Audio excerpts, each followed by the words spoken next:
I can't believe I'm making this video, but I have to. So the other day, Mohammed Hijab released a video on his channel talking about an incident with Ammar Nakshawani where Mohammed Hijab calls Ammar a liar, filthy. For those of you that don't know, supposedly Ammar Nakshawani made a challenge to Sunni Muslims to debate him. Adnan Rashid, Hassan Shemrani, and others accepted his challenge, but Ammar was nowhere to be found. Well, if that's true, then that's really low from Ammar.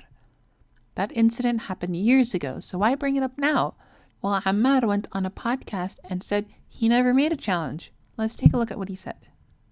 I remember someone messaged me a few years ago, and they said to me that you challenged anyone for a debate. And here's the clip from your lecture, which was the lecture on the roots of terrorism and radicalism. And I was certain that in that lecture I never ever challenged anyone to a debate.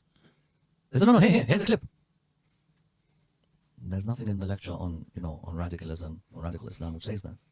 There was a part of a lecture on Shia Sunni marriages. And in there I was discussing how you don't need to be apologetic with the future spouse. You get ready and say, listen, you want to debate? I'm ready to debate. Because this is marriage, this is the decision you're going to make for life. They took that part out. And they said, hey, look, you said I challenge anyone for a debate. Let's not waste our time on these issues. There's a lot more productive work to be done. And I think we need more healthy discourse rather than debates where you antagonize others or you arrogantly put down others. Let's have healthy discourse. Maybe looking at bringing different schools of Islam together to discuss, contemporary issues. Okay, that's it. Well, if that's true, then what's the issue here? He didn't make a debate. Oh, no. Sweetie, that's not how it works. You think people that have a vendetta against you and or what you stand for will just leave it there? But if you listen to the context before and after this particular debate challenge was made, this is what he has to say. Let's take a look. Wallah, I won't conceal my faith one bit with you, and I'll tell you exactly what I think. Others in Pakistan, in places like Quetta, in places like Parachinar, others... Look, he's talking about Pakistan and Quetta. Like Shia in Medina. And Shia in Medina. They have to conceal their faith. So quite clearly here, if putting it in context, the guy is lying through his teeth to try and avoid debating.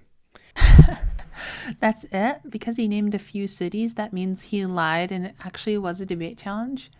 Okay, I actually sat down and watched both lectures, the one on radicalism and the one on Sunni Shia marriages, and then I watched the podcast.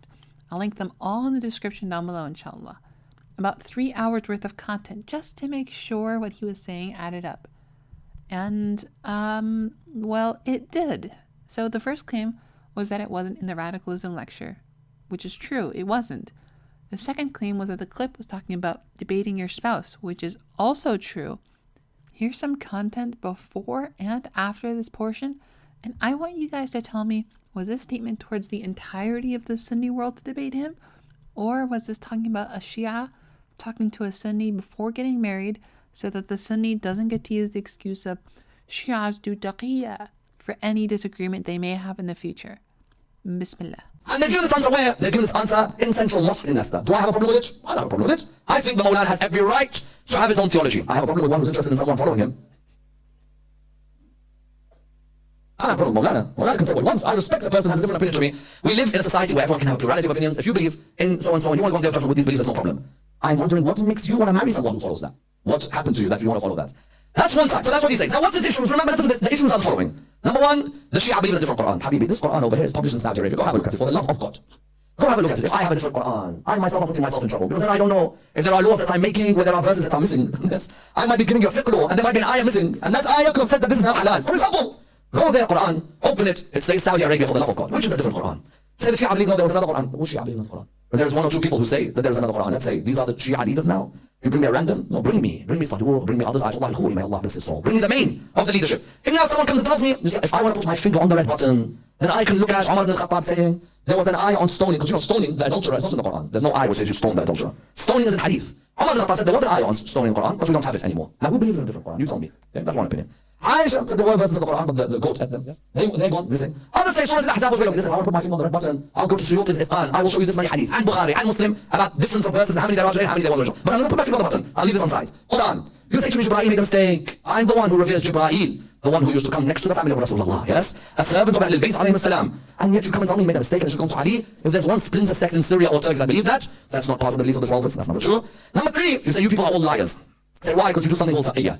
The mu'min of Al-Fir'aun, in Surah 40 verse 28, when the Quran says there was a mu'min from Al-Fir'aun, yaktumu imana, who was concealing his iman. Is he a liar? Quran says he concealed his iman. Is he a liar or no? You tell me because I want to talk to God about this issue. When the cousin of Moses conceals, when the cousin of Pharaoh conceals his faith, in Surah 40 verse 28, to tell Moses what to do, that concealing of faith in a matter of life and death is like, okay. When a Shia bases taqiyya on the concealment of faith in a matter of life and death, I'm a liar. Ammar bin Yasir said he didn't believe in God when he was being tortured by Abu Jahl. The Quran said, إِلَّا مَنْ أُكْرِهَ وَقَلْبُهُ مُطْمَئِنٌ بِالْإِيمَانِ. Except the one, Surah 16 verse 106, except the one who is compelled while his heart believes in God. If now I'm being tortured non-stop by Abu Jahl, and Abu Jahl said, do you believe in Muhammad's God? Abu Jahl tells me, do you believe in Muhammad's God? And the reply is what? The reply is, yes I do. Slap, whip, slap, whip, slap, whip. Until at the end, I say, no I don't. He went to Rasulullah and said, Ya Rasulullah, Wallah, my heart believed in God. But I couldn't take the torture anymore. Quran revealed the verse, 16, verse 106, that there are those who are compelled while their hearts believe. I as a Shia, if I employ taqiyya, the question isn't me employing. How did I get to West Asian Muslim history where I had to employ taqiyya? Because of the rubbish empires that came who were killing anyone who didn't agree with them. I had to face Mutawakkil al-Abbasi of Bani Abbas, Harun Rashid, Mansur al-Dawaniqi. It's not me who says peace be upon them after them. I'm the one who had to do taqiyya. Because if I was known to be a Shia, I would be butchered. Therefore I concealed my faith. Why? In a matter of life and death. Someone says, but how do I know you're not concealing your faith 24/7? Me? You're not going to conceal my faith. You want to debate me? Come and debate me. Wallah, I won't conceal my faith one bit with you. I'll tell you exactly what I think. Others, in Pakistan, in places like Quetta, in places like Parachinar, others, like Shia in Medina, they have to conceal their faith. They have to conceal their faith. Why? They have to conceal their faith because of which reason? Because of the fact that they're being oppressed. Because of that fact. Taqiyya. Therefore, taqiyya is in the Quran. Don't come and tell me people are lying. Moses saw the moment while Fir'aun concealed his faith. Allah did not condemn him at all. Look how many issues you need to resolve before you get married. Don't come and get someone and say, look, we're in love with each other, we share the same likes on Instagram or some nonsense like that, yes? There is no way you could listen to this clip and think Ammar was doing a declaration to all Sunnis to debate him.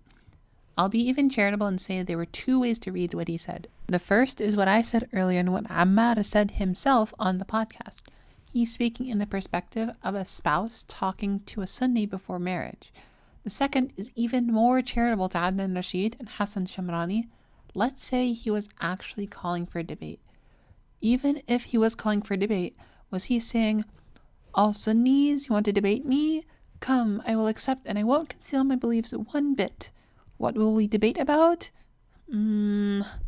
Or was he saying, we don't do taqiyya. If we were to debate, I wouldn't conceal my beliefs one bit. You see the difference, right? The first is saying that he's going to debate everyone and anyone that comes and challenges him. The second one is to say, Shias don't do taqiyya, and if anyone ever debates with a Sunni, they wouldn't use taqiyya either. So why did I make this video? I just want honest conversation. I talk about this in regards to how Salafis use their rhetoric, and the same applies to ex-members of a community, which includes myself. If you guys see me being slimy and intellectually dishonest with my usage of information towards Salafis because of my bias towards them from being an ex-Salafi, call me out on it. We live in a culture online where everyone wants to be a debate lord. We want to be a Muslim Ben Shapiro, destroying people with opposing views. And although I'm not totally against debate culture because I think we should encourage an open discourse, I am against arguing in bad faith and doubling down when you're wrong. He wasn't challenging Sunnis to a debate. It's very clear to anyone who watched a lecture, which I encourage you guys to do so if you have the time. Try and put it on in the background, inshallah. Go spend your time learning about knowledge that will benefit you. And with that said, I'll see you guys next time. Wassalamu alaikum.